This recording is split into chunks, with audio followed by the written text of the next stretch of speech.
구독해주시면 앞으로 도움이 되는 영상으로 보답하겠습니다. 좋아요도 꼭 눌러주세요. 현대인들은 삶의 답을 찾아 이리저리 헤맨다.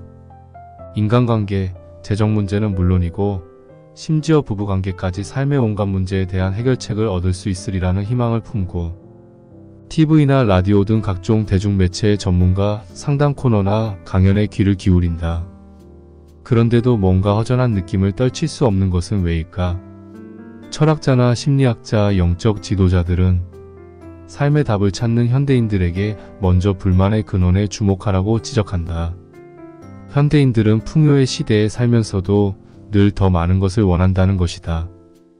다양하고 풍부한 연륜과 삶에서 얻은 해답을 기꺼이 타인과 나누려고 하는 노인들은 지혜의 원천이다. 설령 힘든 시기를 겪고 있다 해도 삶을 겪어본 노인들의 지혜가 있다면 더 나은 삶을 살 수 있다. 이 영상에는 단순 노동자부터 시인 혹은 CEO에 이르기까지 거의 모든 분야의 직업을 경험한 전문가들의 조언이 있다. 모두 합해 3,000명에 달하는 아이들을 키운 육아 전문가들의 조언도 있다. 어떤 것이든 그들의 경험은 우리에게 구체적이고 실용적인 지침을 제공할 것이다. 이 영상을 통해 삶의 주요 문제들을 극복하고 역경 속에서도 즐거움을 발견할 수 있게 해주는 실질적인 방법과 확신을 얻게 될 것으로 믿는다. 1장 아름다운 동행 잘 맞는 짝과 살아가는 법. 첫 번째, 평생의 친구를 찾아라. 인생의 현자들을 만나 오랫동안 행복한 결혼을 할 수 있었던 비결이 뭡니까? 하고 물었을 때 가장 많이 나온 대답은 바로 제일 친한 친구와 결혼을 했지 였다. 반대로 결혼에 실패한 사람들 중에는 이렇게 대답한 사람이 많았다. 우린 연인으로서는 좋았지만 친구가 되는 법은 알지 못했어. 인생의 현자들의 관점에서 보면 반드시 친구와 결혼해야 한다. 그것도 가능하면 가장 친한 친구와. 그들은 어떤 사람을 평생의 친구로 삼을 것인지를 생각하고 그 안에서 잠재적인 배우자를 찾으라고 충고한다. 세실 다우드의 이야기를 들어보자. 낭만과 사랑은 다른 거야. 내가 봐온 바로는 낭만적인 사랑만으로는 결혼 생활을 하기에 부족해. 결혼 생활을 시작하면 사랑이라고 믿었던 것들은 신기루에 지나지 않아. 사랑은 결혼 생활을 통해서 서서히 자라나고 평생을 거쳐 계속 커지는 것이지. 처음 사랑이 육체적으로 끌리는 감정이었다면 그 다음 사랑은 비슷한 관심사나 활동을 함께하면서 찾는 즐거움이야. 두 번째, 상대의 신발을 신어보라. 수 베네트 86세는 결혼한 지 60년이 되었다. 결혼 초에는 굴곡도 많았다. 너무 젊은 나이에 결혼을 한 데다 결혼 전에 생각했던 남편의 모습과 결혼 후의 모습이 많이 달랐기 때문이다. 결국 이 부부는 몇 년 동안 별거했고 이후 다시 화해하면서 근본적인 문제를 극복하게 되었다. 결혼이란 말이지 자로 잰 듯 딱 50대 50으로 주고받는 게 아니야. 때론 90대 10이 될 수도 있고 상황에 따라 그 반대가 될 수도 있지. 중요한 건 늘 많이 베풀어야 한다는 거야. 상대가 나와 전혀 다른 삶을 살아온 사람이라는 점을 이해해야 돼. 상대의 신발을 신었다고 생각해 보는 거야. 그래야 평화로운 가정을 꾸릴 수 있어. 좋아, 베푸는 거야. 그리고 베풀었으면 됐어 하고 생각해야 돼. 살다 보니 알게 되더라고. 내가 베풀어야 할 때도 있고 상대가 베풀어야 할 때도 있다는 사실을. 누가 무엇을 얼만큼 더 받았는지 계산하면 안 돼. 성공적인 결혼 생활을 하려면 받는 것보다 더 많이 베푸는데 익숙해져야 한다. 그것은 협력으로 누릴 수 있는 진정한 이익이다. 두 사람 모두 관계를 위해 노력할 때 당장 눈앞의 이익보다 많은 것을 얻을 수 있다.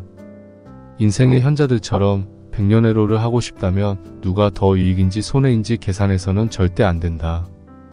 세 번째, 뭐 어때, 고작 싸웠을 뿐인데. 인생의 현자들은 결혼을 후회한 가장 흔한 경우는 배우자가 대화를 할 수 없는 사람이거나 아예 대화를 하려고 시도조차 하지 않는 사람임을 깨달았을 때라고 한다. 부부간의 소통을 위해 가장 중요한 일은 무엇일까? 인생의 현자들은 오랫동안 결혼 생활을 유지하고 싶은 부부라면 꼭 필요한 한 가지가 있다고 했다. 바로 갈등 상황에서 대화를 나누는 방법을 익히는 것이다. 특히 싸우는 요령을 터득해야 한다. 결혼 생활에서 싸움은 피할 수 없다. 어떻게 싸우는지가 중요하다. 싸웠다고 해서 모든 게 끝난 건 아니다. 아무리 싸우지 않는 커플이라고 해도 말다툼은 한다. 말다툼, 논쟁, 의견 차이가 생길 때 어떻게 소통하는가에 바로 백년해로의 비밀이 있다. 네 번째, 기쁠 때나 슬플 때나 결혼에 대한 인생의 현자들의 입장이 젊은 부부들의 관점과 가장 크게 다른 점은 바로 결혼을 단순히 서로 사랑하는 두 사람의 결합으로만 보지 않는다는 것이다. 그들은 결혼 제도가 지닌 장점과 이익, 그리고 기쁠 때나 슬플 때나 함께하기로 한 서약을 지키는 것을 중요하게 생각한다. 그리고 결혼이 열정이 있는 동안에는 지속되는 두 사람만의 관계가 아니라 존중해야 할 중요한 문화적 약속이라고 믿는다. 마크 민트는 삶에는 반드시 고난도 포함되어야 하며 고난이 없다면 충만한 삶을 살지 않은 것이라고까지 말한다. 그는 오랫동안 함께한 관계에는 기쁨도 고난도 모두 포함되며 그 관계를 유지하기 위해 충실히 노력할 때 헤아릴 수 없이 큰 보상을 받게 된다고 강조한다. 놀라울 정도로 많은 인생의 현자들이 결혼 생활을 포기하려 했을 때 다시 결혼 생활을 되돌아보기로 결정했고 전환점을 맞이했다고 말한다. 결과적으로 그 결정 덕택에 그들은 수십 년간 행복한 결혼 생활을 유지했고 결과적으로 인연을 끊지 않았다는 사실에 감사하게 되었다. 그리고 마지막으로 기억해야 할 것은 화난 채 잠자리에 들지 마라이다. 2장, 행복하게 맞는 아침, 평생 하고픈 일을 찾아가는 법.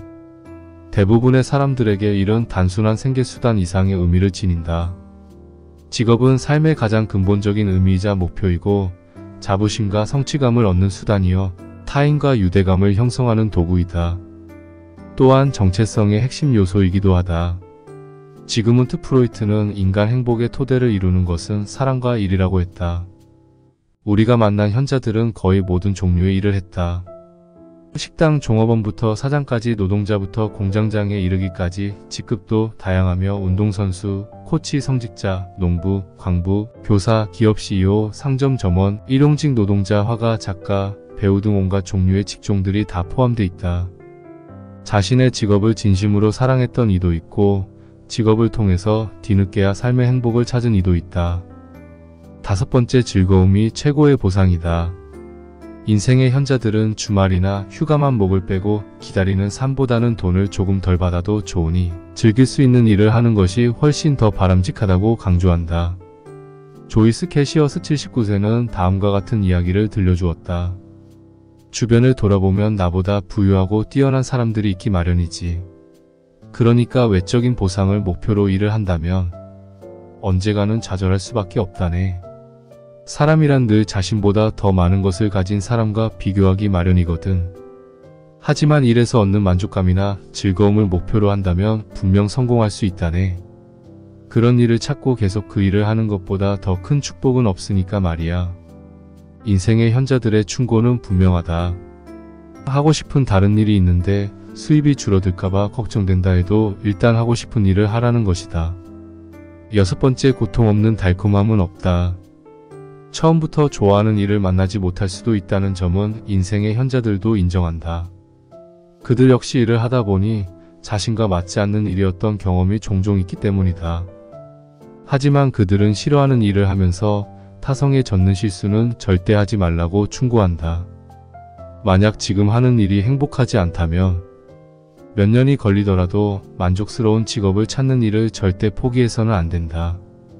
싫어하는 일을 하느라 많은 시간을 허비하기에는 인생이 너무 짧다. 3장, 등을 보고 자라는 아이, 건강한 아이로 키우는 법. 부모의 행복은 가장 불행한 자녀의 행복 지수만큼이다. 라는 말이 있다. 아무리 행복한 일이 많아도 자녀가 불행하면 부모는 행복할 수 없다.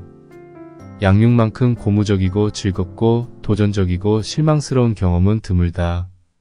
7번째, 바로 그 순간, 바로 그 자리. 딱 한 방이면 자녀 양육과 관련한 온갖 문제들이 거짓말처럼 해결되는 마법의 특효약은 없을까? 아이를 키우면서 생기게 될 문제들을 미리 경고해주며 평생 아이와 유대감을 유지할 수 있게 해주는 특별한 비법 말이다. 인생의 현자들은 그 비법이 바로 아이와 더 많은 시간을 보내는 것이라고 기뜸한다. 그들은 아이와 더 많은 시간을 보내기 위해 필요하다면 희생도 감수하라고 말한다. 양육에 관한 이야기를 나눌수록 더욱 명확해지는 것은 아이들과 함께 보낸 시간이 많을수록 관계가 좋아진다는 점이다. 이때 기억할 것은 특별한 사건보다는 일상을 함께하는 것이 더 중요하다는 사실이다. 취미, 운동, 캠핑, 낚시 등 아이들과 함께 무언가를 하라. 인생의 현자들 대부분은 아버지와 함께 했던 낚시나 캠핑 등을 소중한 기억으로 간직하고 있다. 훗날 가장 후회스러운 것이 있다면 바로 아이들과 더 많은 시간을 보내지 못한 것이라고. 인생의 현자들은 입을 모아 말한다. 그리고 아이들 역시 부모님과 더 많은 시간을 보내지 못한 것을 후회한다. 8번째, 매를 아끼면 친구가 된다. 체벌이 당연하게 여겨지던 시절에는 매를 아끼면 아이를 망친다는 정서가 일반적이었다. 요즘은 체벌에 대한 사회적 인식이 바뀌어 전과는 많이 달라지긴 했지만 여전히 많은 가정에서 체벌이 행해진다. 하지만 인생의 현자들 중 이런 입장을 고수하는 사람은 극히 드물었다. 이들 대부분은 여러가지 이유로 체벌에 매우 신중한 입장을 보였다. 이디스 오코너 76세는 남편 에드와 7명의 자녀를 키웠다. 그녀와 남편은 아이에게 가혹한 훈육은 하지 말자고 합의했고 두 사람 다 그것을 지켰다. 훈육에 관한 기본적인 원칙은 남편과 아내가 합의해서 지켜야 해. 그 중에서도 가장 중요한 건 부모가 분노를 조절하는 거야. 아이와 이야기를 많이 할수록, 아이에게 더 많이 설명해 줄수록 아이는 더 좋아진다네. 내가 가장 싫어하는 것이 밖에서 아이에게 마구 고함을 지르는 부모야. 나는 훈육은 매우 조용하고 절제된 상태에서 해야 한다고 생각해. 내 어머니는 한 번도 나를 야단치지 않으셨어. 그저 우리를 가만히 지켜보셨지. 그러면 우리는 올바르게 행동해야겠다고 스스로 깨닫곤 했어. 내가 말하는 훈육도 바로 그런 거야. 아이에게 소리 지를 필요가 전혀 없어. 그 외 많은 인생의 현자들은 체벌을 하긴 했지만 그다지 효과적이지 않았으며 젊은 세대에게 추천하고 싶지 않은 방법이라고 말했다. 오히려 그들은 체벌을 실패한 양육 사례로 여겼다. 훗날 70세 혹은 80세가 되어 살아온 나를 되돌아볼 때 자녀를 때렸던 일은 절대 자랑스러운 기억이 아니며 오히려 때리지 말았어야 한다는 후회만 남길 뿐이다. 혹시라도 아이에게 강한 체벌로 훈육하고 싶은 충동이 일더라도 2번, 3번 참으며 충분히 생각해보라고 인생의 현자들은 조언한다. 9번째, 쪼개진 바위는 다시 붙지 않는다. 인생의 현자들 중에는 많지는 않지만 자녀에게 소외당한 채 사는 이들이 있다. 그들과 자녀 사이의 골은 너무 깊어서 다시는 회복될 수 없을 것처럼 보인다. 이런 노인들이 가장 슬퍼 보이는 사람들이다. 얼마나 오랫동안 인연을 끊고 살았는지, 무슨 일이 있었는지는 중요하지 않다. 부모 자식 간의 끊어진 연은 평생을 이고 살아야 하는 슬픔이자 영혼을 짓누르는 불안의 원천이다. 인생의 현자들은 자녀와의 관계에 금이 가면 그때 그러지 않았더라면 어땠을까 하는 회한과 지금 아이와 잘 지낸다면 얼마나 좋을까 하는 바람을 동시에 품게 된다고 말한다. 지금껏 보아온 결과 부모 자식 간에 균열이 생겼을 때 더 큰 희생을 치러야 하는 쪽은 거의 부모이다. 부모는 내리사랑을 한다. 자식에게 받는 것보다 주는 것이 훨씬 많다. 노인학자들은 이를 세대 간 이해관계라고 부른다. 부모는 자식과의 관계를 더욱 돈독히 하려 하고 관계의 가치를 더 많이 부여하기 때문에 관계가 악화되거나 붕괴되었을 때 느끼는 상실감도 훨씬 크다. 모든 부모들에게 관계의 균열을 피하라는 메시지는 매우 중요하다. 부모와 자녀 사이를 위협할 일은 삶의 초반에 올 수도 있고 후반에 올 수도 있다. 하지만 인생의 현자들은 관계에 금이 가게 된 사건들이 당시에는 중요해 보이지만 인연을 끊고 사는 고통을 감수할 만큼 가치 있는 일이 아닌 경우가 많다고 말한다. 10번째, 쉽게 키워라. 인생의 현자들은 오늘날 대부분의 부모들이 지닌 아이들을 누구보다도 잘 키우겠다는 압박에 대해 완벽한 아이를 둔 부모는 없다 고 말한다. 그들 역시 자녀 양육을 하며 어려움도 겪었고 시행착오고 있었으며 불행한 시기, 뼈아픈 과오도 있었다는 사실을 인정한다. 하지만 그럼에도 그들의 자녀들을 꽤 잘 자라주었다. 그들이 전하는 메시지는 분명하다. 완벽한 아이로 키우겠다는 생각을 버려라. 완벽한 부모가 되겠다는 생각도 버려라. 가능한 쉽게 키워라. 5장 하강의 미학 지는 해를 즐기는 법. 온 사회가 노화에 대한 공포로 아우성이다. 심리학자 토드 넬슨 박사는 이렇게 말한다. 대부분의 젊은이들이 나이 든 사람에게 관대하지 않으며 노골적으로 부정적인 태도를 드러내는 경우도 허다하다. 역설적인 것은 젊은 사람들이 자신들에게 상처로 고스란히 돌아올 편견을 퍼뜨린다는 것이다. 마치 자신들은 나이가 먹지 않을 것처럼. 이 장에서 만날 인생의 현자들은 노인과 노화에 대한 관념, 즉 우리의 미래이기도 한 70대 이후의 삶에 대한 고정관념을 완전히 뒤엎어 놓는다. 11번째 고개마다 다른 기쁨이 있다. 누구나 나이를 먹는다. 하지만 노인이 된 자신의 모습을 상상하기란 대단히 어렵다. 노인들은 젊은 사람들과 정신적으로 분류되며 심지어 전혀 다른 종으로 취급받기도 한다. 그들이 마치 태어날 때부터 줄곧 노인이었던 것처럼 말이다. 노화에 관한 인생의 현자들이 전해주는 메시지는 늙는 걸 걱정하느라 쓸데없이 시간 낭비하지 말라는 것이다. 인생의 현자들 중 대다수가 노년의 삶에 대해 평온함, 존재의 가벼움, 고요하고 평화로운 일상 등 긍정적인 말로 표현했다. 대부분의 노인들에게 나이 든다는 것은 삶에서 가장 놀라운 사건이다. 인생의 현자들은 나이 드는 것을 하나의 탐험으로 여겼다. 그들에게도 나이 먹는 것은 미지의 영역이며 출세와 양육, 책임이라고 하는 분명한 삶의 지도가 있던 중년과는 달리 지도조차 없는 세계로 들어가는 과정이라는 사실을 인정한다. 그들에게 나이 듦은 쇠락의 시간이 아니라 모험이다.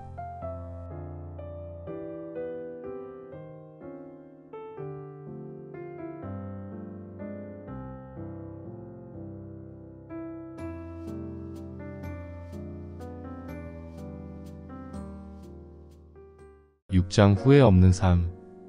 그랬어야 했는데에서 벗어나는 법. 말로나 글로나 가장 슬픈 말은 그렇게 되었어야 했는데다. 15번째 정직하면 당당하다. 노인들을 인터뷰하면서 살면서 가장 중요한 가치관 혹은 원칙이 있다면 무엇입니까? 하고 물었다. 거의 모든 분들이 늘 정직하라. 정직. 늘 진실을 말하고 타인을 속이지 마라. 등의 대답을 가장 먼저 했다. 70대 이상 노인들에게 정직은 논의의 여지가 없는 최우선 가치이며 어렸을 때부터 뼛속 깊숙이 새기고 자라온 삶의 규범이기도 하다. 그것은 후회를 피하기 위한 실질적인 지침이자 그들이 삶을 통해 어렵사리 체득한 값진 지혜이기도 하다. 인생의 현자들은 타인에게 공정하고 정직하게 대하면 스스로도 떳떳한 기분이 든다고 말한다. 반대로 이 규칙을 위반하면 후회하게 된다는 것이다. 곧바로 후회하지는 않을지 몰라도 80 혹은 그 이상의 나이가 되면 삶을 되돌아보게 될 것이고 그때 과거에 정직하지 못했던 자신의 모습과 그로 인해 생긴 일들을 후회하게 될 것이라고 단언한다. 정직하지 못한 말이나 행위는 삶의 몹시도 기닥인 흔적을 남긴다. 16번째 기회가 묻거든 네 라고 답하라. 삶의 가능성이 너무 적다고 생각하는 사람들이 많다. 어떤 이들은 시간을 너무 많이 소모하게 될까봐 혹은 고생할까봐 두려워 승진의 기회를 거부한 사람들도 보았고 모험을 좋아하는 타입이 아니라는 이유로 해외에서 1년에서 2년 정도의 시간을 보낼 수 있는 기회를 마다하는 사람들도 보았다. 이들은 스스로 정한 한계의 틀에 자신을 가두고는 거기서 벗어나라고 하면 오히려 화를 낸다. 이런 태도를 인생의 현자들은 하나같이 크나큰 실수를 하는 것이라고 꼬집는다. 기회가 올 때마다 내라고 적극적으로 맞아야 한다는 것이다. 인생의 현자들이 시간과 관련해 가장 흔히 언급하는 후회스러운 일 역시 기회가 찾아왔을 때 문을 굳게 닫아두고 그 기회를 받아들이지 않은 것이었다. 빈센트는 삶이 기회를 내밀었을 때 그 기회를 잡았고 그 지점이 삶의 전환점이 되었다. 32살의 나는 직장인으로서는 그다지 성공적이라고 볼 수 없는 직업을 버리기로 결심했다네. 그리고 내가 늘 꿈꾸던 작가의 길로 들어섰지. 선택이 안겨준 변화는 놀라웠어. 즐기면서 돈도 벌었으니 말이야. 물론 빈센트도 그 선택을 하기까지 쉽지만은 않았다. 하지만 그는 선택했고 전기, 소설, 연설문 등 다양한 장르의 글을 쓰며 작가로서 성공 궤도를 달렸다. 그는 덧붙였다. 사람들은 젊었을 때는 좋아하지도 않는 일에 묻혀 지내지. 물질적인 보상이 꽤 크거든. 나는 일에 관한한 평범한 사람 증후군을 넘어서야 한다고 생각한다네. 그게 뭐냐고? 해변에 앉아 밀려왔다가 다시 밀려가는 물을 바라보고 있노라면 이런 말이 들릴 걸세. 이봐, 거기 평범한 사람 무슨 걱정이야? 하늘을 봐. 그런 기회를 지닌 사람은 많지 않아. 어때, 자네도 한번 시도해 볼 텐가? 17번째, 자신을 있는 그대로 받아들여라. 사실 후회 없는 삶이란 조금 과장된 말이다. 물론 후회 없는 삶을 추구하는 것은 매우 가치 있는 목표이며 일상생활에서 더 나은 결정을 내리도록 도움을 준다. 하지만 대부분의 사람들에게 그 목표는 비현실적이다. 그래서 인생의 현자들은 또 다른 인생의 해답을 귀뜸한다. 바로 살면서 실수를 범하거나 잘못된 결정을 내렸다 하더라도 자신을 너무 탓하지는 말라는 것이다. 실수를 용납하지 못하고 지난 일에 대한 후회에 빠져 지내는 것이야말로 가장 큰 후회를 부르는 일이다. 후회는 극복할 때 의미가 생긴다. 마릴린 스티플러 69세는 이렇게 말한다. 자신에게 더 관대해지라고, 지난 일에 대한 죄책감에서 벗어나라고. 다른 사람을 다정하게 대해야 하듯이 자신에게도 다정해야 하네. 나는 걱정도 많고 기대도 많고 죄책감도 많은 집안에서 자랐어. 그런데 나이를 먹을수록 자신에게 관대해지고 자신을 소중하게 대접하는 것이 아주 중요하다는 것을 알게 되었다네. 사람들은 자신에게는 너무 가혹하게 굴거든. 자신에게 지나치게 엄정한 판단의 잣대를 들이대지 마. 편하게 생각해. 스스로를 좀 더 편하게 대해주라고. 인생의 현자들은 하나같이 말했다. 나이가 들면 결국 자신을 용서해야 한다고. 한 번의 실수나 잘못된 결정으로 오랜 세월 후회를 짊어지고 왔다면 이제 그 후회를 내려놓으라고. 7장. 행복은 선택일 뿐 나머지 인생을 헤아리는 법. 제인 힐리아드 90세. 우리 부모님은 내가 13살 때 이혼하셨어. 엄마와 나, 언니 셋은 지독하게 고생을 했어. 1952년 남편마저 세상을 떠나고 나니 황망함과 어려움에 정신적으로도 경제적으로 제대로 추스르지도 못하고 살았어. 지금 돌아보면 어떻게 살았는지 그저 놀라울 뿐이야. 이후의 삶은 비교적 쉬웠어. 왜냐고? 내가 가진 것에 감사하고 가지지 않은 것, 할 수 없는 것에 더 이상 슬퍼하지 않아야 한다는 사실을 터득했거든. 고맙습니다 라는 말을 들으면 새삼 내가 축복받았음을 깨닫게 돼.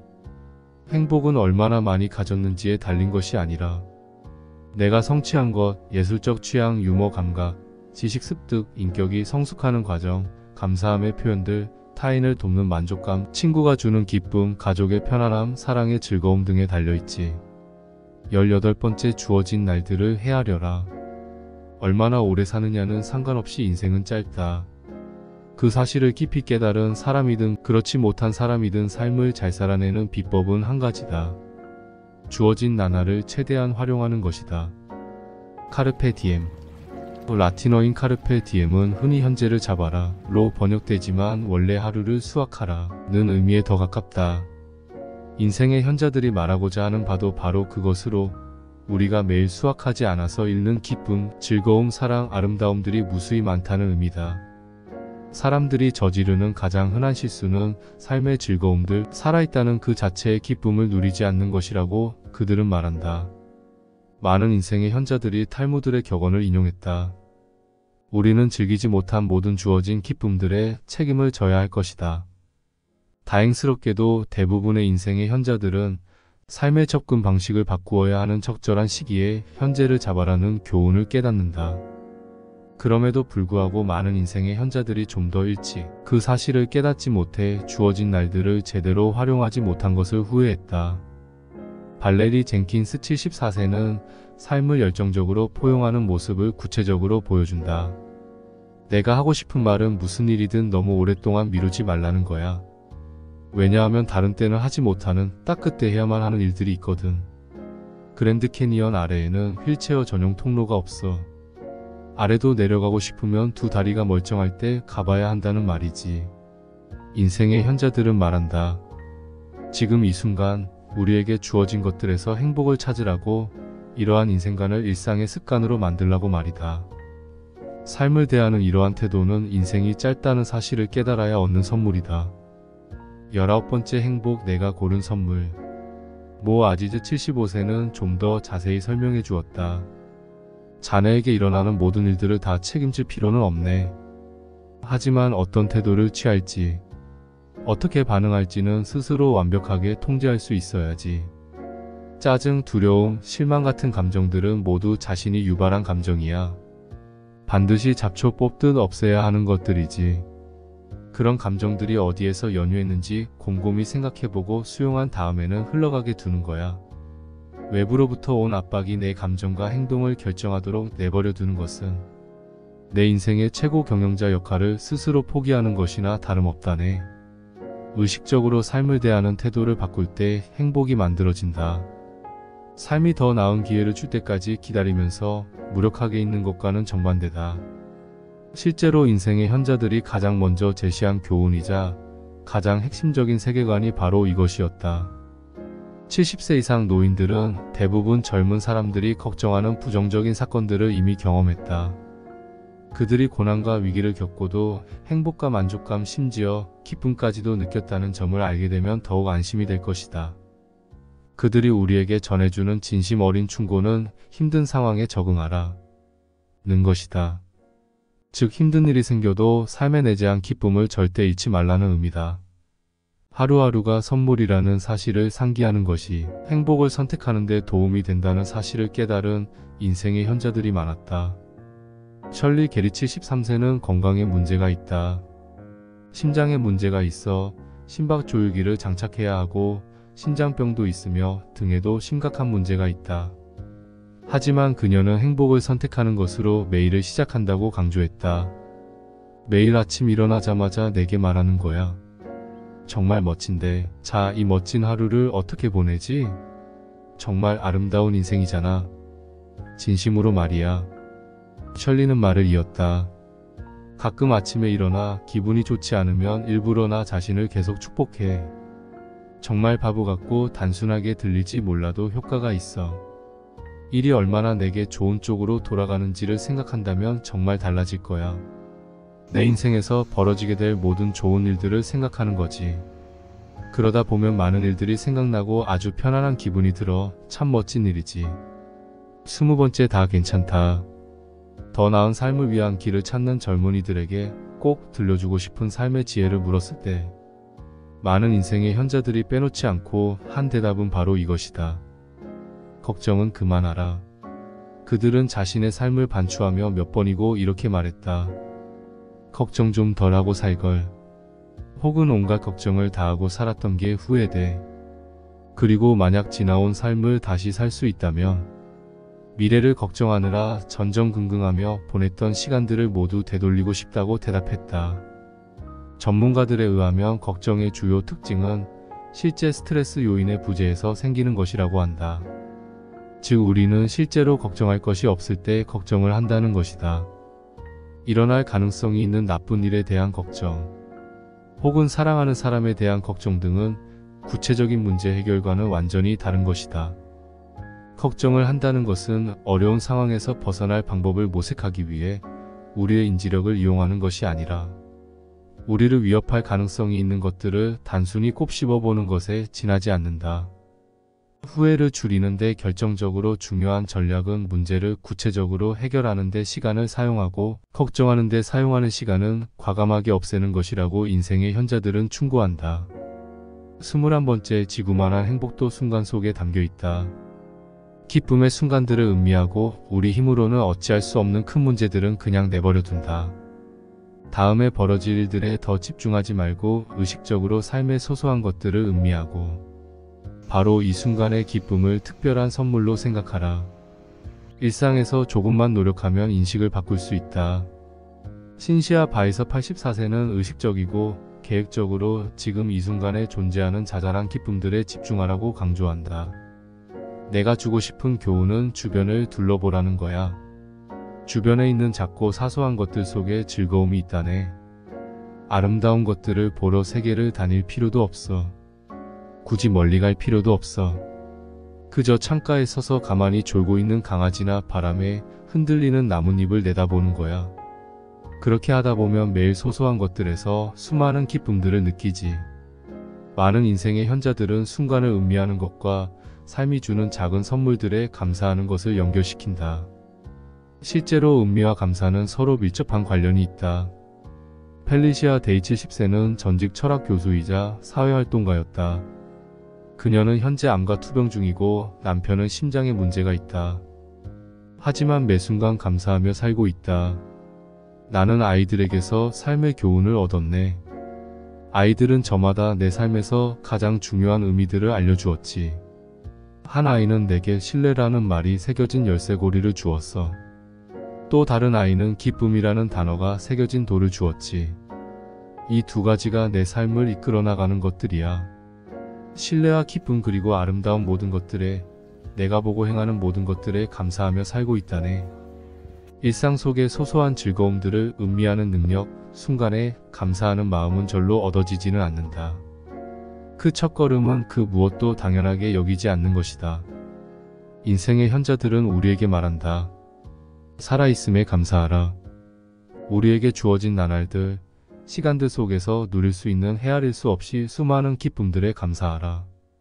22번째, 늘 기도하라. 많은 인생의 현자들이 믿음을 강조하는 것은 개종이나 전도를 하기 위한 것이 아니다. 단지 효과가 있다고 믿기 때문이다. 그들은 절대자에 대한 신앙과 다양한 종교 활동이 더 행복한 삶으로 가는 길이라고 생각한다.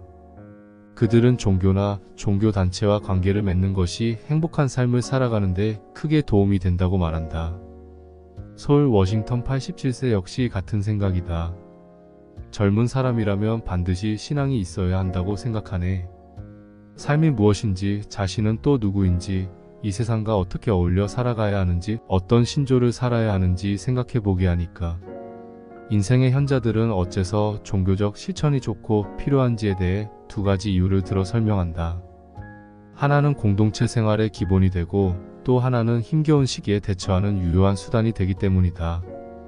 실제로 종교 활동은 다른 어떤 행위와는 비교할 수 없을 만큼 큰 도움을 준다는 연구 결과도 있다. 어떤 종교를 갖고 있건 실제로 종교 의식에 참여하는 사람이 더 행복해하는 경향이 있다는 것이다. 또한 규칙적으로 종교 활동을 하는 사람은 자신을 행복하다고 여기는 성향이 더욱 강하다는 연구 결과와 종교 모임에 참석하는 사람들이 더 큰 삶의 만족을 느낀다는 결과도 있다. 흥미롭게도 어떤 인생의 현자들에게는 종교적인 삶이 내밀한 영적 체험 없이 교회에 꼬박꼬박 잘 다니는 것을 의미하는 경우도 있었다.